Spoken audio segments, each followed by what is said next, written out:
Assalamualaikum warahmatullahi wabarakatuh. Perkenalkan, nama saya Sylvia Maulidah, mahasiswi dari Institut Setiami Kampus Bekasi yang sedang melakukan tugas pada mata kuliah Pendidikan Kewarganegaraan guna mewawancarai masyarakat secara umum tentang persepsinya terhadap wawasan kebangsaan dan semangat bela negara. Di sini saya bersama narasumber yang bernama Putri Nurhazizah. Beliau adalah seorang mahasiswa di Stikes Medistra Indonesia jurusan Keperawatan. ya. Beliau ini umurnya 20 tahun. Pernahkah Anda mendengar istilah pendidikan kewarganegaraan atau PKN? Kapan pertama kali Anda mendengar istilah PKN itu? Pada waktu apa? Pernah waktu kelas 1 SD. Kan ada pelajaran pendidikan kewarganegaraan. Menurut Anda, apa pengertian secara umum pendidikan kewarganegaraan dan secara umum apa tujuan dan manfaat PKN itu? Seperti yang kita tahu, PKN itu kan singkatannya dari pendidikan kewarganegaraan. Dan dimana fungsi PKN menurut saya itu untuk menumbuhkan rasa cinta tanah air pemuda-pemudi di Indonesia. Makanya PKN itu mata pelajaran PKN itu ada di sekolah dasar sejak kelas 1. Optimiskah Anda bahwa bangsa Indonesia akan bisa berjaya pada masa depan? Sebutkan alasannya. Kalau dari saya sendiri itu kurang optimis karena seperti yang kita tahu sekarang semakin lama tuh teknologi semakin maju dan warga Indonesia pun pasti banyak yang mayoritas menggunakan teknologi tersebut, salah satunya seperti gadget, dimana kita lihat dari anak balita usia 2 tahun 3 tahun saja tuh udah bisa make handphone, setel YouTube dan segala macam. Dan itu tuh banyak banget yang disalahgunain sama remaja-remaja di Indonesia, seperti salah satunya tuh buka situs-situs yang gak baik yang seharusnya gak mereka buka. Jadi menurut saya itu mempengaruhi pola pikir mereka, jadi ya seperti itu. Yakinkah Anda bahwa manusia Indonesia sesungguhnya punya potensi dan peluang untuk mampu berkembang menjadi manusia unggulan pada tingkat internasional? Sebenarnya kalau menurut saya itu potensinya tinggi banget karena banyak banget anak-anak cerdas yang punya kemampuan yang hebat di Indonesia, tapi tuh nggak ke-up ke sosial media. Jadi sebenarnya tuh banyak banget pemuda-pemudi Indonesia yang emang bagus banget gitu dari segi pola pikirnya, kepintarannya gitu. Dan menurut saya itu bisa, karena seperti yang kita tahu banyak banget kan influencer-influencer yang emang mereka mengambil pendidikan di luar negeri, dan menurut saya itu tuh sangat mempengaruhi pola pikir orang tersebut gitu. Jadi mungkin nanti kedepannya bisa dijadikan contoh seperti influencer yang dia tuh pendidikannya yang mungkin yang bagus gitu. Jadi menurut saya tuh potensinya tuh tinggi banget sebenarnya. Menurut Anda, apakah bagian terbesar generasi muda Indonesia sebagai calon pemimpin masa depan bangsa telah memiliki kualitas pemikiran yang kreatif dan inovatif? Menurut saya tuh sebagian besar tuh pasti sudah ada. Karena sebenarnya garis besarnya kita ambil aja contohnya itu influencer atau konten kreator yang ada di TikTok yang suka kita lihat, pasti anak-anak muda seperti saya itu pasti sering banget yang namanya 24/7 scroll TikTok. Pasti dimana itu kita ngelihat ada konten kreator tersebut memposting satu video aja tuh pasti butuh ide dan kekreativitasan dia untuk membuat alur cerita atau membuat video tersebut. Jadi sebenarnya itu tuh udah contoh yang baik juga. Jadi menurut saya tuh sebenarnya udah ada untuk di Indonesia ini. Untuk mendukung kejayaan masa depan bangsa Indonesia, hal-hal apa saja yang perlu dilakukan oleh bangsa Indonesia? Ini pertanyaannya berat banget ya buat masih sesama anak kuliah. Menurut saya tuh ini menurut menurut pemikiran saya, seharusnya tuh di Indonesia itu memperlakukan pemerataan pendidikan. Mungkin memang sudah ada, cuma masih ada di mana tuh desa-desa yang belum terjangkau oleh pendidikan gitu. Jadi kayak masih banyak anak-anak di luar sana yang emang belum mendapatkan pendidikan. Jadi seharusnya di Indonesia itu lebih pemerataan pendidikannya sih menurut saya, agar bisa menjadi negara yang maju. Apakah Anda sudah tahu sebelumnya bahwa luas wilayah negara Indonesia ini adalah nomor 15 terbesar di dunia setelah Rusia, Kanada, Cina, Amerika Serikat, Brazil, Australia, India, Argentina, Kazakhstan, Aljazair, Kongo, Denmark, Arab Saudi, dan Meksiko. Kalau untuk urutannya sebenarnya saya belum tahu dan baru tahu dari pertanyaan ini. Saya tuh cuma tahu Indonesia tuh salah satu negara yang emang memiliki pulau terbanyak di dunia. Untuk urutannya saya baru tahu sekarang ini. Oke, apakah Anda sudah tahu sebelumnya bahwa negara Indonesia ini merupakan negara kepulauan yang 2/3 wilayahnya merupakan lautan? Tahu, karena Indonesia dijuluki negara maritim. Menurut Anda, luas wilayah negara Indonesia yang besar dan terdiri dari banyak pulau itu merupakan suatu berkah atau merupakan suatu musibah?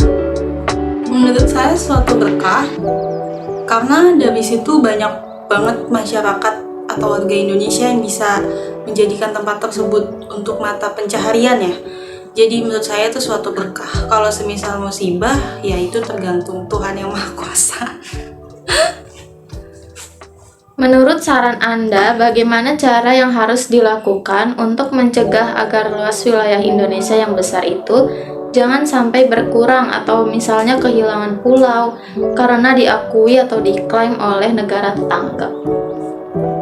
Mungkin dimulai dari kan setiap pulau yang berbatasan dengan negara tetangga itu ada perbatasan di mana itu dijaga ketat oleh tentara dan yang lain-lainnya, oleh aparat-aparat yang bertugas khusus untuk menjaga perbatasan.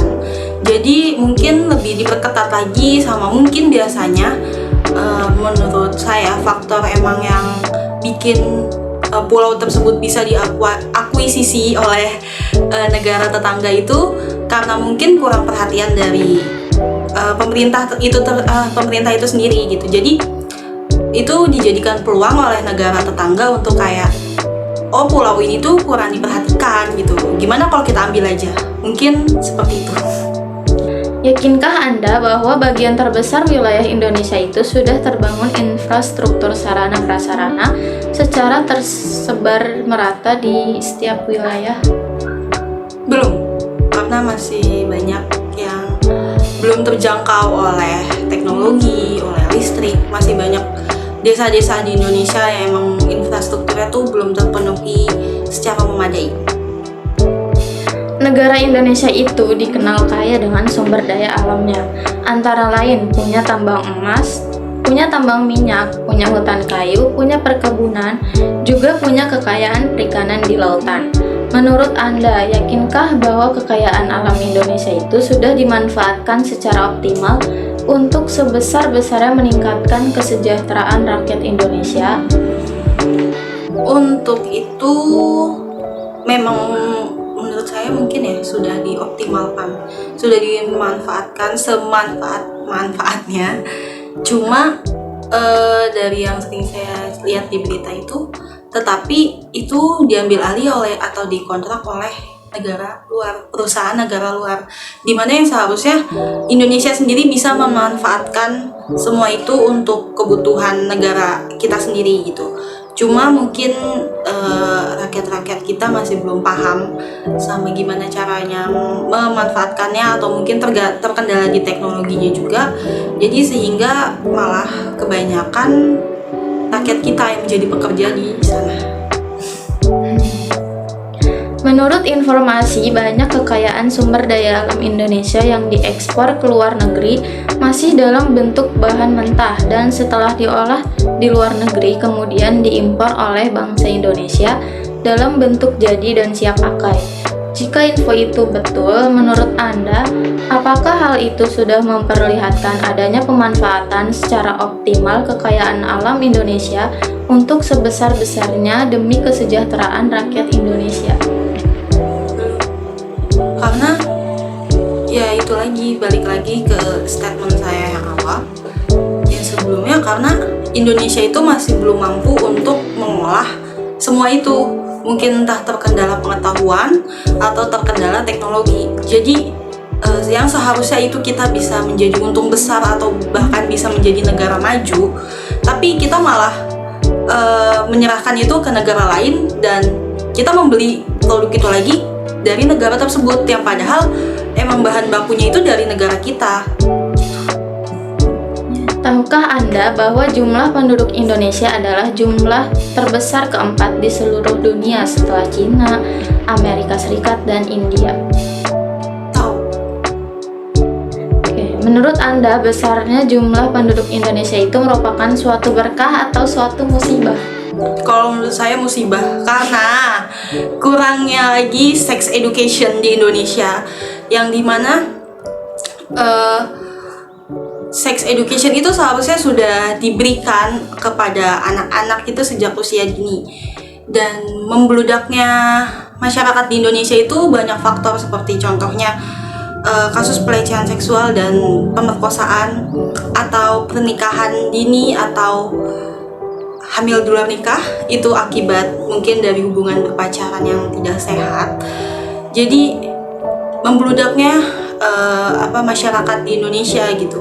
Sementara menurut saya itu juga mempengaruhi dari pendidikan, dimana jika seseorang tersebut memiliki pendidikan yang semakin tinggi, orang tersebut rata-rata tuh memilih untuk child free, yang dimana-mana yang zaman sekarang banyak banget tuh influencer yang milih buat gak punya anak karena takut ngerasa gak bisa buat merawat anak tersebut. Sementara yang seperti yang kita lihat banyak banget orang-orang yang, mohon maaf, mungkin pendidikannya hanya sebatas SD, SMP, atau SMA. Itu mereka memiliki pola pikir banyak anak, banyak rezeki. Sementara mereka itu tidak memikirkan gimana kedepannya cara menafkahi anak-anak mereka, cara membiayai pendidikan anak-anak mereka. Jadi anak-anak mereka hanya bisa sebatas seperti orang tuanya, balik lagi hanya lulusan SD, SMP, atau SMA. Jadi menurut saya itu tuh musibah. Oke. Apakah Anda yakin bahwa manusia Indonesia sesungguhnya punya potensi untuk berkembang menjadi manusia unggulan pada tingkat internasional? Siapa saja contoh manusia Indonesia yang telah mampu berprestasi di tingkat dunia? Sebutkan namanya dan contoh prestasinya. Yang saya ingat itu ada Windy Cantika Aisyah. Dia itu kan atlet angkat besi ya, atlet angkat besi yang menang medali perunggu kelas 49 kg angkat besi putri Olimpiade Tokyo 2020. Itu yang saya tahu, dan menurut saya masyarakat Indonesia tuh bisa banget dan punya potensi asal mereka punya keinginan dan punya kemauan. Menurut Anda, secara umum, apa saja segi keunggulan dari manusia Indonesia? Apa pula sisi kelemahan dari manusia Indonesia? Lalu bagaimana cara meningkatkan kualitas manusia Indonesia? Tolong disebutkan. Kalau untuk kelebihannya, menurut saya orang-orang Indonesia, masyarakat Indonesia itu ramah ke siapapun itu. Karena banyak negara-negara yang mengakui bahwa Indonesia tuh orang-orangnya ramah-tamah terhadap sesama manusia. Untuk kekurangan, menurut saya masyarakat Indonesia itu kurang bisa memanfaatkan sumber daya alam yang ada. Jadi kekayaan Indonesia tuh banyak yang dikelola oleh negara asing, bahkan bukan negara kita sendiri, bukan orang-orang dari negara kita sendiri. Bahkan orang-orang negara kita sendiri itu yang malah bekerja di bawah pemerintahannya mereka. Jadi seharusnya kita yang bisa memimpin itu, tapi malah kita yang menjadi bawahannya mereka. Menurut Anda, apakah pendidikan kewarganegaraan itu ada kaitannya dengan wawasan kebangsaan dan penguatan semangat bela negara? Menurut saya ada, karena biasanya entah di pelajaran ataupun mata kuliah kewarganegaraan itu biasanya suka diberikan kasus-kasus yang terjadi di kehidupan sehari-hari, atau terkadang membahas tentang sebuah pasal, dan dimana menurut saya itu tuh bisa membuat ketertarikan mahasiswa ataupun siswa di Indonesia tentang tersebut, karena pasti adanya rasa penasaran dalam hati mereka, jadi mereka bisa lebih merasakan rasa cinta tanah air terhadap negaranya sendiri. Menurut saran Anda, bagaimana caranya agar rakyat Indonesia dapat semakin memahami dan mengamalkan wawasan kebangsaan? Mungkin bisa mulai diterapkan dari kehidupan sehari-hari, karena dari dosen ataupun guru saya sebelum-sebelumnya juga sering banyak yang bilang dimana kita bisa mulai menerapkan itu dari kehidupan kita sehari-hari, dimana kita menerapkan kelima sila Pancasila itu kita terapkan di kehidupan sehari-hari. Menurut pendapat Anda, perlukah dalam masa sekarang ini rakyat Indonesia diberikan pendidikan bela negara?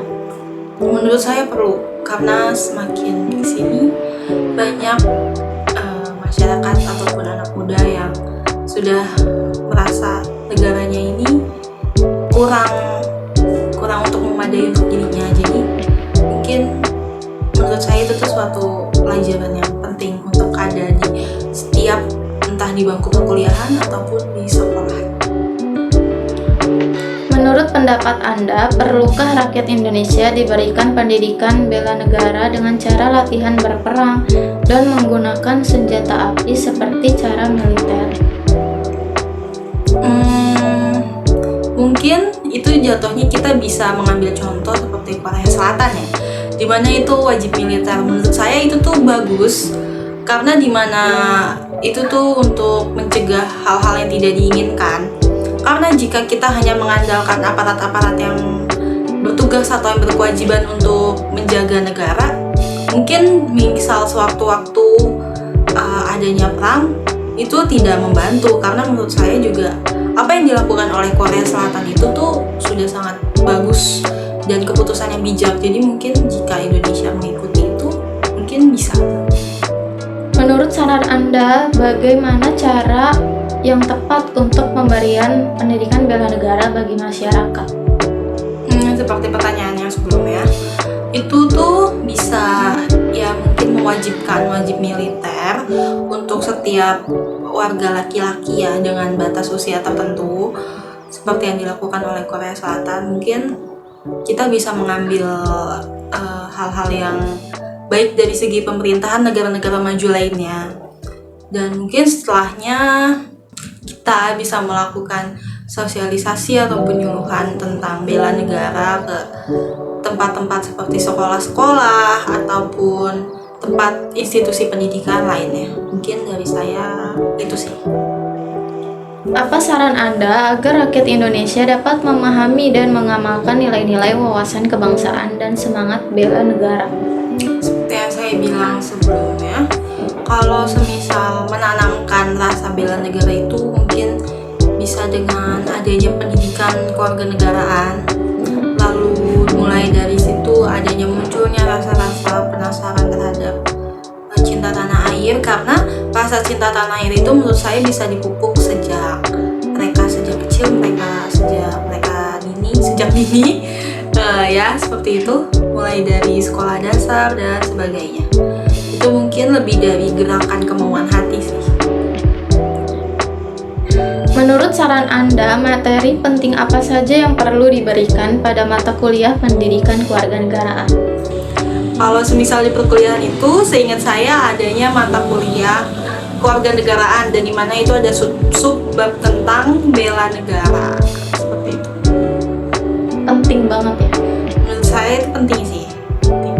Terima kasih kepada Putri Nurhaziza telah berkenan meluangkan waktunya untuk menjawab pertanyaan yang telah diberikan.